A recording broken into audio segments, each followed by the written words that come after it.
અખિલ ભારતીય સફાઈ મજદૂર સંઘ દ્વારા મુગલીસરાય ખાતે રામધૂન વગાડી પોતાની માંગણીઓ માટે સત્તાધીશોને વિરોધ કર્યો। સુરત મહાનગરપાલિકાના કર્મચારીઓના પ્રાણ પ્રશ્નો વારંવાર રજૂઆત કરવા છતાં સત્તાધીશો અને અધિકારીઓ દ્વારા અવગણના કરવા બાબતે યુનિયન દ્વારા ખારાધ્ય દેવ શ્રી રામજીની ધૂન તથા શ્રી હનુમાનજી ચાલીસાનું પાઠન કરી ભગવાન સદબુદ્ધિ આપે તેવા કાર્યક્રમ બાદ પણ કર્મચારીઓના પ્રશ્નોનું સુખદ સમાધાન કરવામાં નહીં આવશે તો યુનિયનો દ્વારા આગામી સમયમાં ગાંધી ચિંધ્યા માર્ગે આંદોલન કરવામાં આવશે।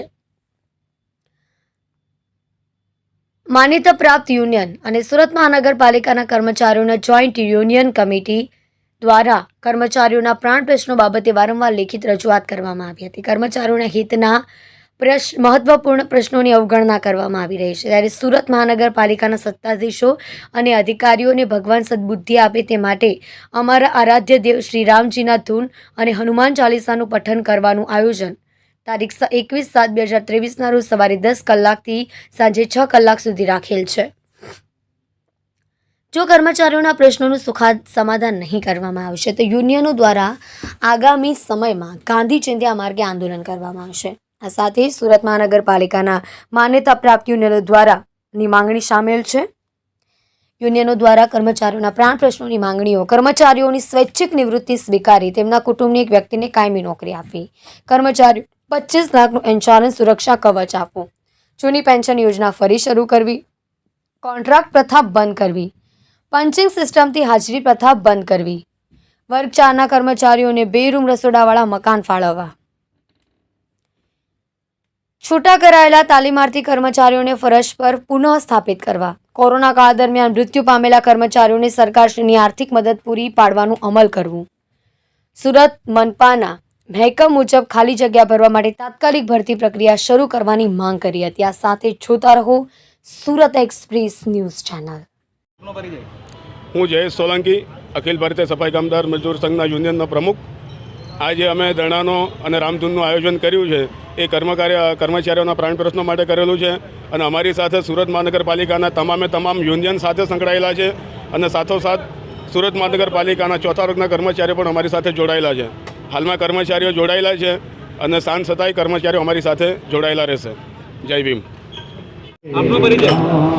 મારું નામ ધનજીભાઈ વિરાજ છે।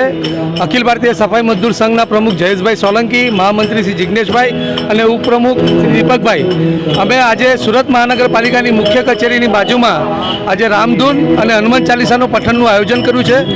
સુરત મહાનગરપાલિકાના કર્મચારીઓના પ્રાણ પ્રશ્નો માટે સુરત મહાનગરપાલિકાના સત્તાધીશો અને અધિકારીઓને અમે વારંવાર લેખિતમાં રજૂઆત કરી હતી, પણ કોઈ પણ પ્રકારનો પ્રત્યુત્તર આપવામાં નથી આવ્યો કે કોઈ પણ પ્રકારનું એ લોકોના માટે સુખદ સમાધાન લાવવામાં આવ્યું નથી, જેથી આજરોજ તારીખ 21 જુલાઈ 2023ના રોજ અમે લોકોએ રામધૂન અને હનુમાન ચાલીસાનું પઠનનું આયોજન કર્યું છે કે આ સત્તાધીશો અને અધિકારીઓને સદબુદ્ધિ આપે અને કર્મચારીઓ જેઓ સુરત મહાનગરપાલિકાને સ્વસ્થ અને સુરત મહાનગરપાલિકાનો તમામ વહીવટ ચલાવે છે એની અંદર મૂળ હિસ્સો જે એના કર્મચારીઓ છે એ લોકોના હિતના પ્રશ્નો માટે એ લોકોને સદબુદ્ધિ મળે ને એ લોકોનું સુખદ સમાધાન આવે।